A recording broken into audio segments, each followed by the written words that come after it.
Por primera vez en la historia, una mujer está a las puertas de convertirse en primera ministra de Japón, un hecho que marca un hito en una sociedad con baja representación femenina en política.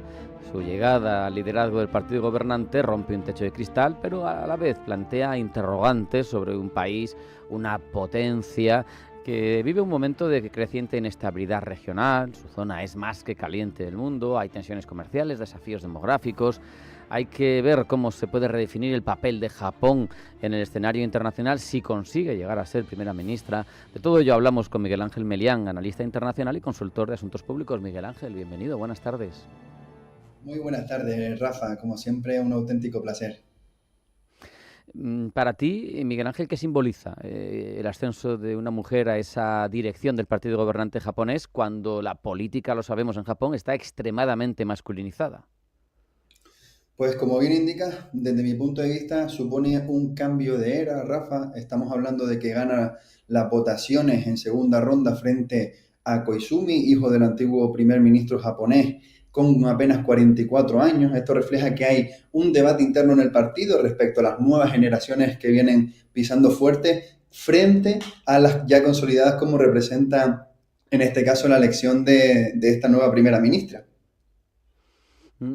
¿Cómo podría influir su ideología? Porque hay que ir perfilándola. Es una mujer con un perfil, digamos, nacional conservador, que apuesta por el refuerzo militar, por la política de defensa de Japón, que sabemos que ha sido un tema tabú durante muchos años.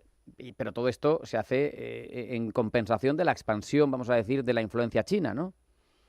Exactamente, estamos hablando de un perfil de 64 años, Rafa, conoce muy bien Estados Unidos, estuvo trabajando allá cuando era jovencita, su primera presentación a las elecciones fue en la década de los 90 y es considerada una de las protegidas de Shinzo Abe.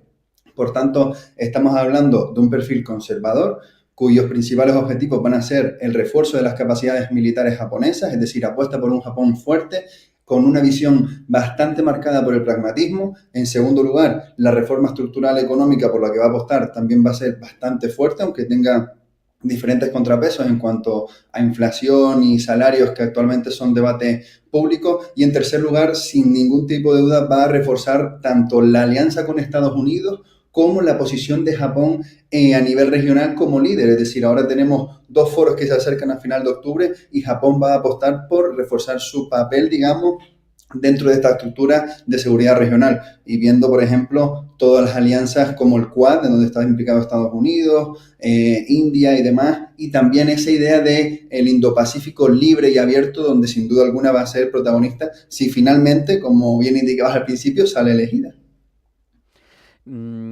Su postura llega al extremo, Miguel Ángel, de querer revisar la Constitución pacifista, que sabemos proviene de la derrota de Japón frente a Estados Uh-huh. Unidos, que es una imposición de guerra, una limitación. Esto, si realmente llegara al poder y siguiera adelante con ello, en tu opinión, ¿generaría tensiones regionales con China, con Corea del Norte, que siempre están en ese triángulo? Bueno, no hay más que ver Kim Jong-un cuando lanza misiles que pasan por encima del archipiélago para que caigan al otro lado y sean conscientes de que llega. Sí, sin duda alguna va a generar tensiones, es decir, ya antes de que sea elegida, incluso países como Corea del Sur y China han hecho declaraciones de que no les gusta el perfil tan conservador. Esto lo refleja, por ejemplo, cuando ha visitado el famoso santuario, el Yasukuni, y genera tensión por ese marcado carácter nacionalista, pero también, Rafa, por otra parte, recoge, como antes hablábamos, gran parte del legado de Shinzo Abe, es decir, con Shinzo nace la primera estrategia de seguridad nacional japonesa en 2013, es decir, hasta antes de Shinzo ni se había planteado la opción de que Japón contara con ese tipo de instrumentos o de estrategias internas para hacer frente al contexto tan inestable en el que se desarrolla Japón actualmente, y digamos que ella lo tiene claro, es decir, ella incluso ha apostado por realizar un tratado de seguridad orientado más bien a estratégicamente con Taiwán, que también cuyo ministro de Exteriores felicitó a la posible primera ministra japonesa. Y por eso te digo, los primeros movimientos sin que sea elegida ya apuntan a que va a generar tensión, pero desde un punto de vista bastante pragmático. Es decir, como curiosidad, ella se define y tiene como referente a Margaret Thatcher, a la dama de hierro británica, y quiere convertirse en eso en la región. O sea, una líder que proyecte seguridad y fortaleza frente a los retos que van surgiendo. Y eso sin duda alguna va a generar tensiones. Sobre esas capacidades militares, supongo que ya dará un paso más, pero cuando teníamos aquí en el programa al embajador de Japón en España, nos explicaba, sí, crece el presupuesto, sí, incluso estamos comprando misiles que golpearían en las bases de los países, digamos, enemigos. Dice, pero no puede interpretarse como un armamento ofensivo, decía él, dándole un poco una vuelta difícil de justificar el argumento. Decía, a veces para defenderse hay que atacar en origen, vamos a decir, hay que evitar que te lancen a ti los misiles, de ahí que ahora tengamos lanzadores de misiles que pueden llegar al continente, vamos a decir. Esto, o incluso, por ejemplo, la posibilidad, esto más rumorología que otra cosa, que hay voces que hablan de una OTAN asiática, ¿no? Supongo que ella es partidaria de todo este tipo de tendencias en defensa para Japón, ¿no? Sí, en primer lugar, comenzando con la primera parte, sin duda alguna, tanto la disuasión como el incremento de las capacidades militares es uno de los puntos prioritarios para Sanae. En este caso, la política exterior se va a marcar fuertemente por el pragmatismo y la disuasión va a ser uno de los puntos focales donde poner la atención del Ejecutivo si llega a producirse tal cual. Por lo tanto, toda esta compra de nuevo armamento, los acuerdos de cooperación en tecnología de uso dual con Estados Unidos, con India, con Australia, es decir, todo apunta a esos elementos de disuasión y de aumento de capacidades militares. Y en segundo lugar, sin duda alguna, ella apuesta por esa visión, digamos, de una especie de esquema donde haga símiles con la OTAN a nivel asiático, donde por supuesto Japón sería la punta de lanza e incluso ya hemos visto declaraciones de la OTAN diciendo que Japón es el principal aliado occidental en la región. Por lo tanto, ella busca fomentar y fortalecer esta postura y sin duda alguna vamos a ver cómo se va a intentar aumentar e incrementar, digamos, esa proyección japonesa en la región. Antes comentabas en una de tus respuestas, si llega a ser primera ministra, es evidente que esto es más que relevante ahora mismo. Ese comentario no es gratuito porque históricamente siempre el líder del PLD es luego el primer ministro, pero en este caso va a tener algún problema. Según parece, hoy mismo hemos conocido que la Fundación Budista Komeito va a romper su coalición, que es una coalición que no es de ayer, que es de hace 26 años. Va a tener retos por delante, ¿no? Si quiere llegar a convertirse en primera ministra. Sí, señor. Justo esta mañana nos levantamos con esa noticia del Comeito, que actualmente representa 26 escaños. El PLD tiene 196 y la mayoría se sitúa en 237. Es decir, le faltan algunos escaños para conseguir la mayoría. Por tanto, va a tener que hacer, digamos, juegos políticos, sobre todo orientados al Partido Demócrata de Japón o el Nippon Ishin, también se llama. Digamos, son los llamados a intentar convencer para que salga adelante su votación.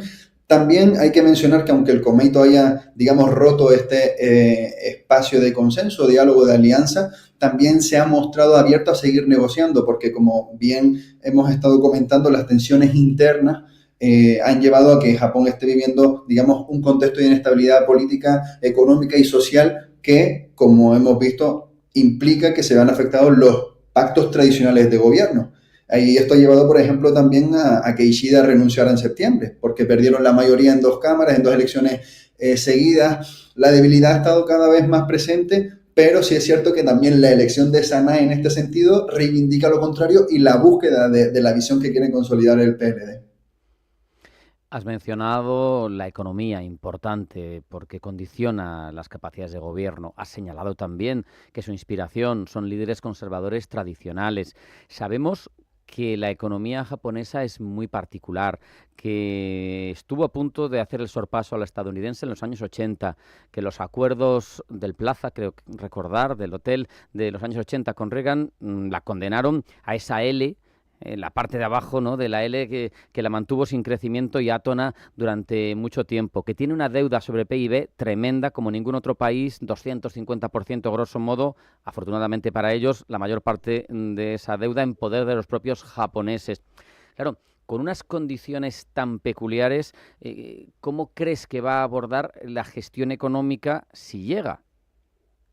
Sí, en primer lugar, va a tener que hacer frente a los desafíos más rápidos que reclama la sociedad, que es, como indicaba en el principio de mi intervención, sería la inflación, que se sitúa actualmente en un 2,7%, y digamos que los salarios continúan estancados desde hace décadas en Japón. Por lo tanto, si logra primero apagar esos fuegos internos, después se va a venir sin duda alguna, desde mi punto de vista, un programa de reforma estructural bajo una visión liberal que vamos a intentar recordar, intentó hacer también con las famosas Abenomics, el anterior ministro, y de la cual ella se siente heredera, es decir, quiere, digamos, resurgir ese legado, se considera esa figura principal que busca aplicar y terminar el proyecto de AVE, pero sin duda alguna ante un entorno mucho más complejo. Aquí vamos a ver cómo los contrapesos, equilibrios y la visión que quiere proyectar Sanae Takaichi en este sentido van a lidiar con los problemas que tiene a nivel interno y no solo económico, también sociales y con los que le viene del contexto exterior. O sea que va a ser una tarea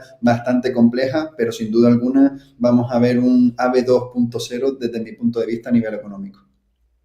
No sé si el hecho de ser mujer, en el caso de que llegue a esa magistratura, a ese primer ministro, influirá. Por un lado, ha habido críticas con ella por lo femenino, por la presencia de candidatas femeninas. Por otro lado, su visión de roles de género, de familia, la ley de apellidos en matrimonios, en un país donde, con problemas para garantizar la sucesión de la familia imperial, no han querido cambiar las leyes. Me parece que incluso es una cuestión casi de orden fundamental para entender el país, ¿no? ¿Eso va a cambiar algo o seguirá igual? Yo apuesto porque sigue igual. Es decir, estamos hablando como curiosidad. Ella sigue apostando bastante por ese revisionismo militar basado en la época eh, imperial japonesa. Es decir, es una persona que respeta bastante la jerarquía, los valores, el orden.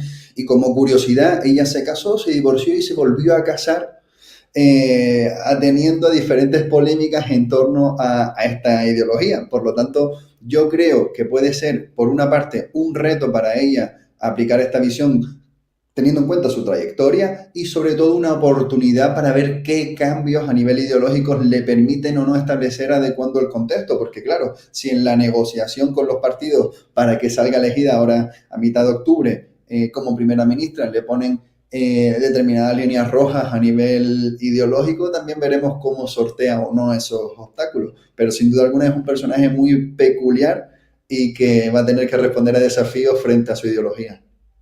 Se casó, se divorció y se volvió a casar con el mismo hombre, que es El lo que mismo. tiene curiosidad del asunto.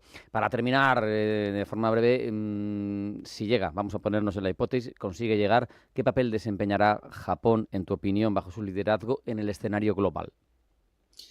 Yo creo que vamos a ver un Japón orientado a reforzar su fortaleza, un Japón cuya política exterior se va a redefinir bajo un fuerte pragmatismo. Aquí vamos a intentar observar cómo Japón se mueve en diferentes roles, pero sin duda alguna va a intentar impulsar su visión sobre el resto de socios de la región, va a seguir continuando y fortaleciendo la alianza con Estados Unidos. Ahora a finales de octubre también va a haber un encuentro en el que Trump va a hablar con el futura líder de Japón y sin duda alguna una política revisionista basada fuertemente en las fortalezas militares, en el rol que debe jugar Japón en el contexto de seguridad regional y en un Japón que va a apostar por la fortaleza económica para devolverle a ese lugar de potencia en varios campos que siempre tuvo y siempre van a querer tener los japoneses en este sentido. Con esa reflexión nos quedamos. Miguel Ángel Melián, analista internacional, consultor de asuntos públicos. Muchas gracias. Un abrazo. Hasta la Muchísimas próxima. gracias, Rafa. Un abrazo y hasta la próxima.